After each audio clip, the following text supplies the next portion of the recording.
So here we have the Gear 360 2016 on my drone, a Phantom 4, and now we'll switch to the 2017 version, which you can see sitting on the drone also.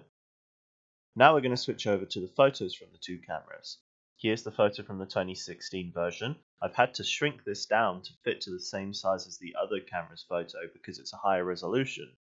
Now the other camera's photo. Now you'll notice that the colors look nicer, but it'll be a slightly lower resolution than the first generation camera. So now we pop over to some overlay video. You can see the second generation's video in the background and the first generation video in the foreground. So there's your size difference in recording. Now we're switching over to a comparison. So this is the first and second generation camera side by side. Now you'll notice that with both cameras they look pretty similar, pretty decent, but the big difference is that the latest generation 2017 camera should have a more crisp video than the 2016 camera based on its higher recording resolution. But as to whether or not you believe this is the case is entirely up to you.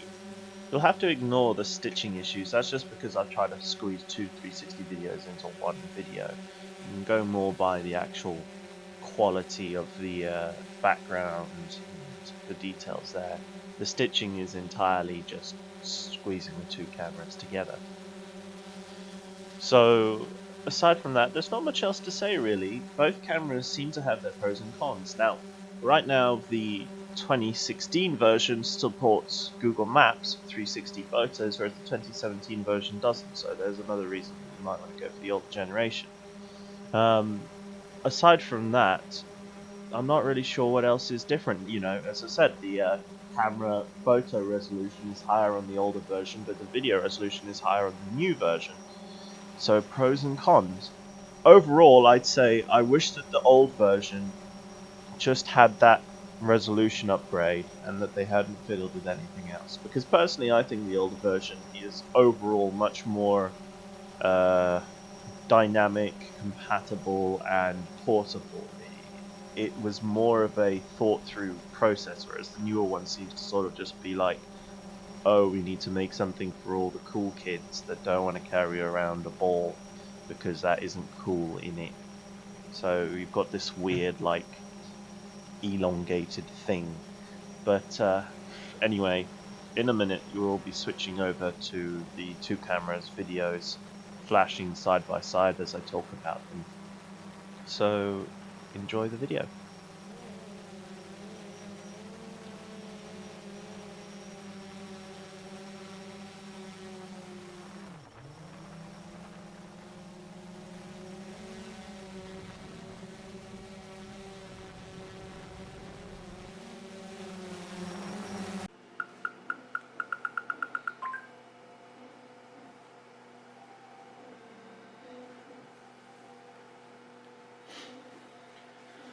So, we have the two cameras and they both have their pros and cons, their benefits and their flaws.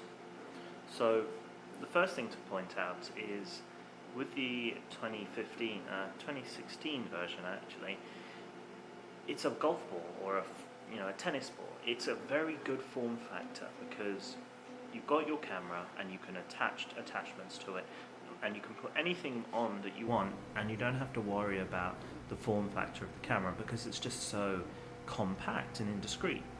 Whereas the 2017 version, although the camera is smaller in terms of the diameter between the lenses and the diameter of the camera itself, it's bigger overall because of the sort of handle thing underneath. Now, there are pros and cons to that sort of handle design because it means you don't have to have the tripod.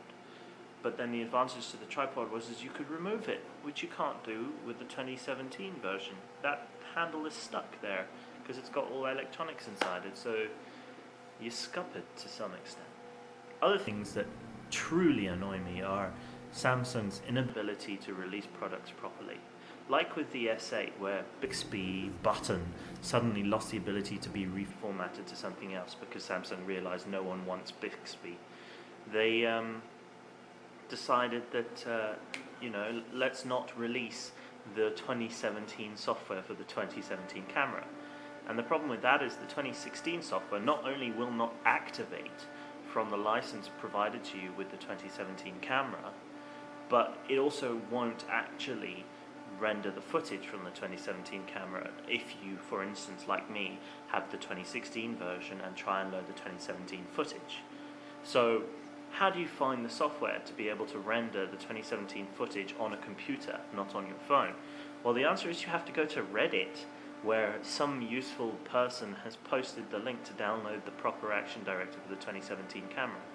But how insane is that you have to go to Reddit, of all places, to download Samsung software for their flagship 360 camera, which they haven't even put the proper links on their website for. And of course there's the pretentious website with the stupid layout that's a pain in the bum to navigate. I mean, come on, Samsung. Porsche. So, pros and cons to the physical hardware and Samsung's questionable implementation. And, well, you've heard what I have to say on that. But the important thing here is the footage difference. So, as you will have seen, the camera on the 2017 version is not as good as the camera on the 2016 version in terms of taking stills. But for video, it's better. So in reality, most people are going to be using these cameras for video, which means that you're going to want the 2017 version if all you care about is that camera quality. But if you also care about convenience, then you may want the 2016 version simply because it's a lot more convenient as cameras go. Plus it has the added benefit of being having a removable battery, which means that you can hot swap batteries if you run out of power or are on a long journey where you can't recharge the camera. Now, the other flip side to that is that both cameras have the ability to record whilst charging, so to some extent they may not actually be a concern. But the biggest thing for me is that with the 2016 camera, you can put any stand on there you like, stands that aren't visible to the camera itself, whereas with the 2017 version, the camera can see itself because that handle is so big that it's in the shot of the camera, which I find very disappointing. So, what can you do? Anyway, thank you for watching and good luck with your camera decisions.